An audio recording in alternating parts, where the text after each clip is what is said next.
بسم اللہ الرحمن الرحیم لم یلد ولم یولد۔ اب آیت نمبر 75 میں اللہ تعالیٰ بتا رہا ہے حضرت عیسیٰ کے بارے میں، مل مسیح ابن مریم الا رسول، کیا تھے مسیح ابن مریم سوائے اس کے کہ وہ ایک رسول تھے، قد خلت من قبلہ الرسل، جن سے پہلے رسول گزر چکے، وامہ صدیقہ، اور ان کی والدہ صدیقہ تھی،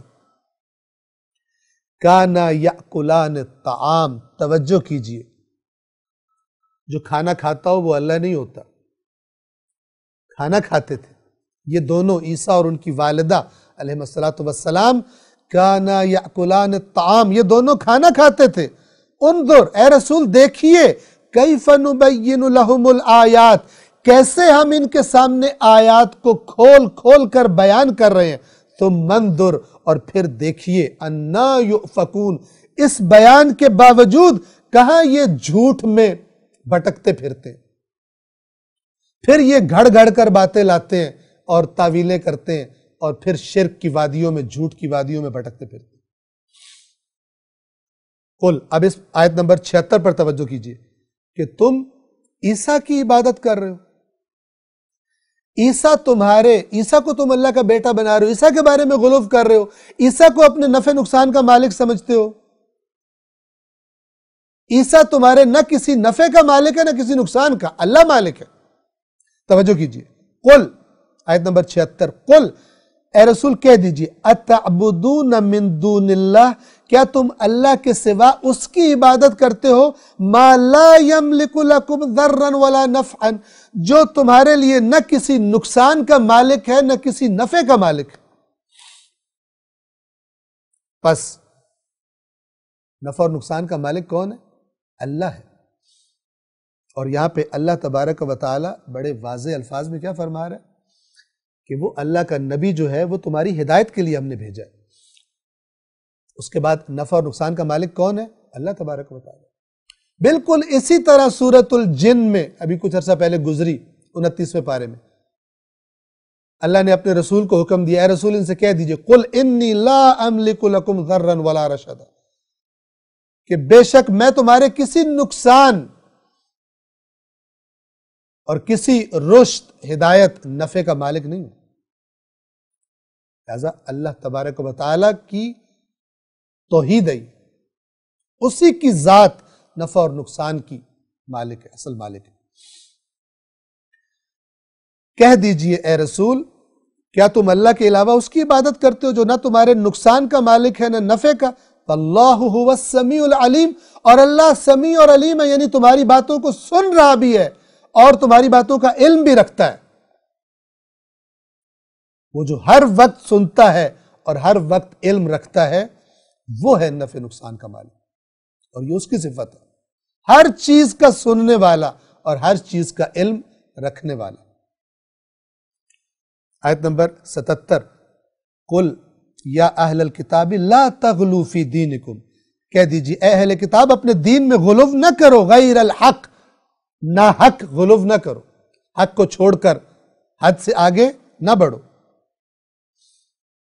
وَلَا تَتَّبِعُوا أَهْوَاءَ قَوْمٍ قَدْ ضَلُّوا مِن قَبْلُ وَأَضَلُّوا كَثِيرًا وَضَلُّوا عَن سَوَاءِ السَّبِيلِ، اور ان لوگوں کی احوا، ان کی خواہشات کے پیچھے نہ چلو جو اس سے پہلے گمراہ ہو چکے ہیں، یعنی تم کو ہمارے بزرگان نے یہ دلیلیں دی تھی تو ہم تو اس پر قائم ہیں، جو پہلے گمراہ ہو چکے اور بہت ساروں کو گمراہ کر دیا اور سیدھے راستے سے بھٹک گئے، ان کے پیچھے نہ چلو، وہ کہو جو قرآن کہہ رہا ہے۔ بنی اسرائیل کو، مسیحیوں کو خبردار کیا جا رہا ہے کہ اس غلو میں پڑھ کر شرک کے راستے پر نہ جاؤ۔ یہاں پر آیات آگے بھی ہیں لیکن ہم یہاں پر تمام کرتے ہیں اس کے بیان کو۔ پس لم یلد ولم یولد، نہ اس نے جنا اور نہ وہ جنا گیا۔ اب آپ دیکھیے، مشرک در حقیقت ایک انتہائی احمق مخلوق کا نام ہے، اگرچہ بعض اوقات غلو کی وجہ سے وہ اس حماقت کا شکار ہوتا ہے اور عقل سے کام لینا چھوڑ دیتا ہے، آیات قرآن بھی اس کے سامنے رکھی جائیں تو کہتا ہے کہ یہ تو پتہ نہیں کتنے کتنے معنی ہوتے ہیں ان کے، تاکہ اپنے غلو اور شرک میں اور غرق ہوتا رہے۔ ہدایت کا دروازہ جو اللہ نے کھولا ہے اسے خود بند کر دیتا، چونکہ اس کی جو برین واشنگ کی گئی ہوتی ہے اس کفریہ اور شرکیہ عقیدے تک پہنچانے کے لیے، وہ قرآن مجید سے اسے دور رکھ کے کی گئی ہوتی ہے، اور ایسا بندوبست کر دیتے ہیں وہ کہ قرآن کے قریب آئے بھی نہیں۔ بعض لوگ ایسے پیدا ہو گئے، ہم نے پہلے بھی عرض کیا تھا، کہ جو کہتے ہیں مثلا حضرت علی وہ اللہ ہے، نعوذ باللہ من ذالک، اس کفر اور شرک سے اور دین اسلام سے خارج ہو جانے سے اللہ تعالیٰ سب کو اپنی پناہ میں رکھے۔ اب جب آپ ان سے سوال کریں گے کسی سے، اور یہ سوال کرنے چاہیے ایسے لوگوں سے، جو تھوڑا سا بھی عقل استعمال کرتا ہوگا وہ راہ راست پر آ جائے گا، اور جو عقل کے استعمال سے عاری ہے، اپنی ہٹ درمی پہ لگا ہوا ہے، تو وہ پھر قرآن کے اسی قانون کی زد میں آئے گا کہ جو عقل استعمال نہیں کرتے، قرآن فرماتا ہے وَيَجْعَلُ الرِّجْسَ عَلَى الَّذِينَ لَا يَعْقِلُونَ، اور اللہ جو لوگ عقل استعمال نہیں کرتے ان کے لیے اللہ نے رجس قرار دے دیا، اللہ ان پر رجس قرار دے دیتا ہے۔ رجس کا معنی اچھی طرح پتہ ہے، نجاست آتی ہے ان کے حق میں۔ کیا کہتے ہیں؟ یہ معرفت کی بات ہے، یہ عقل کی بات نہیں۔ رجس قرآن کہہ رہے ہیں جو عقل استعمال نہیں کرتے ان کے حصے میں اللہ تعالیٰ رجس قرار دے دیتے، تو ان کے حصے میں رجس ہے، جو حضرت علی کو اللہ قرار دے رہے ہیں۔ برملا بعض ممبروں پر، بعض شاعریوں میں بعض لوگ یہ کام کرتے ہیں اور اپنے آپ کو مکتب اہل بیت کا پیروکار ظاہر کرنے کی کوشش کرتے ہیں، حالانکہ مکتب اہل بیت سے رائی برابر کا بھی کوئی تعلق نہیں ہے۔ ایک مکڑے کی جو اس کے مکڑے کے جالے کی جو ایک تار ہوتی ہے، اتنا بھی تعلق نہیں ہے مکتب اہل بیت جو مکتب توحید ہے اس سے ان کا، جو حضرت علی کے بارے میں اس بات کے قائل ہیں کہ حضرت علی اللہ ہے، اور کہتے ہیں ہمیں بڑے اسرار پتہ لگ گئے، ہم نے اسرار پڑھ لیے اور ہم نے اسرار سن لیے۔ یہ لفظ کیوں استعمال کیے جاتے ہیں؟ تاکہ اگلا بندہ ڈر جائے کہ یہ اسرار ہیں اور ہمیں تو پتہ نہیں ہے، ہو سکتا ہے ہوں۔ خلاف قرآن کوئی اسرار نہیں، لغویات ہیں۔ اس قسم کے الفاظ بولے جاتے ہیں اگلے بندے کو، اس کی سوچ کو پریشر میں لانے کے لیے۔ توجہ کیجیے، جب ان سے سوال کیا جائے کہ یہ جو اگر حضرت علی مثلا نعوذ باللہ فرض کریں، محال، فرض محال، اگر حضرت علی اللہ ہے تو یہ قرآن کس کا کلام ہے؟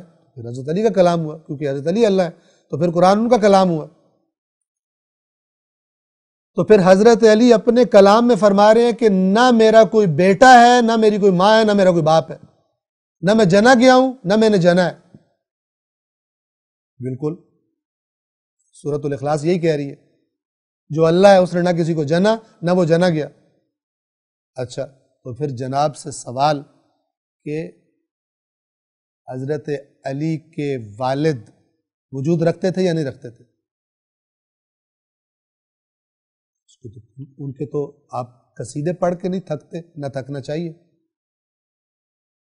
حضرت ابو طالب والد ہیں، جناب فاطمہ بنت اسد والدہ ہیں حضرت علی کی۔ دوسری طرف آ جائیں، حضرت علی کی اولاد ہے یا نہیں ہے؟ اولاد ہے، اور ان کی تمام اولاد میں سے سب سے اونچے مرتبے والے جوانان جنت کے سردار امام حسن اور امام حسین، ان کے بھی یہ قصیدے پڑھیں گے۔ تو پھر جب کہا جائے کہ اگر تم کہہ رہے ہو کہ حضرت علی اللہ ہے، تو اللہ تو کہہ رہا ہے کہ نہ میری کوئی اولاد ہے، نہ میرے کوئی والدین ہیں، اور تم علی کے والدین کی بھی تعریفیں کرتے ہو، قصیدے پڑھتے ہو، اور علی کی اولاد کی بھی علیہم الصلاۃ والسلام، ان کی بھی تعریفیں کرتے ہو، ذکر کرتے ہو، قصیدے پڑھتے ہو، تو پھر یہ کیسا اللہ ہے جو ہدایت کی جگہ بندوں کو، خود اپنے بندوں کو گمراہ کر رہا ہے؟ اللہ کو تو اپنے بندوں کی ہدایت کرنی چاہیے، جو اس نے اپنا تعارف کروایا ہے دنیا میں بھی اس کو ویسا ہونا چاہیے تھا، بغیر باپ کے پیدا ہونا چاہیے تھا، اس کی اولاد بھی نہیں ہونی چاہیے تھی، بغیر ماں کے پیدا ہونا چاہیے تھا۔ تو یہ کیا معاملہ ہے کہ ادھر سے تم کہہ رہے ہو حضرت علی اللہ ہے اور ادھر سے کہہ رہے ہو کہ ان کے والد بھی ہیں، والدہ بھی ہیں، ان کی اولاد بھی ہیں، تو یہ کیا معاملہ ہے؟ تو آپ کو کیا جواب ملے گا کہ یہ عقل کی نہیں، یہ معرفت کی بات ہے۔ یہ وہی معرفت ہے جو سیدھا انسان کو جہنم میں لے کے جاتی ہے، کیونکہ یہ آیات بینات قرآن کا انکار ہے۔ یہ شرک خفی بھی نہیں ہے، شرک جلی ہے کہ اللہ کے علاوہ کسی بھی مقدس ہستی کو اللہ قرار دینا، یا اللہ کا جز قرار دینا، یا اللہ کا بیٹا قرار دینا، جو بھی نام رکھ لیا جائے، یہ انسان کو سیدھا جہنم میں پہنچانے کا سبب ہے۔ لہذا امید ہے کہ یہ ہماری باتیں اور یہ قرآن کی آیات کی روشنی میں جو باتیں کی جا رہی ہیں، ان کی وضاحت کی جا رہی ہے، یہ ان جھوٹے اسرار کا کچھ پردہ چاک کرنے میں معاون ہوں گی اس کے لیے جو بات کو سمجھنا چاہتا ہے۔ جو سمجھنا ہی نہیں چاہتا، قرآن مجید نے یہ سب مختلف لوگوں کے مزاج بتائے ہوئے ہیں۔ اللہ نے کوئی کمی کوئی کسر نہیں چھوڑی انسانوں کی نفسیات اور مزاج بتانے کے لیے، جس کی وجہ سے کوئی ہدایت پہ آتا ہے، جس کی وجہ سے کوئی گمراہ ہوتا ہے۔ کون سے مزاج، کون سی ہٹ دھرمیاں ہیں، کون سے بہانے ہیں۔ توجہ کیجیے، لم یلد ولم یولد، نہ اس نے کسی کو جنا اور نہ وہ کسی سے جنا گیا۔ اس کا کوئی، اس کی فیملی نہیں ہے، اس کے رشتہ دار نہیں ہے، اس کے جز نہیں ہے، اس کی اولاد نہیں ہے، اس کے والدین نہیں۔ اللہ العلی العظیم۔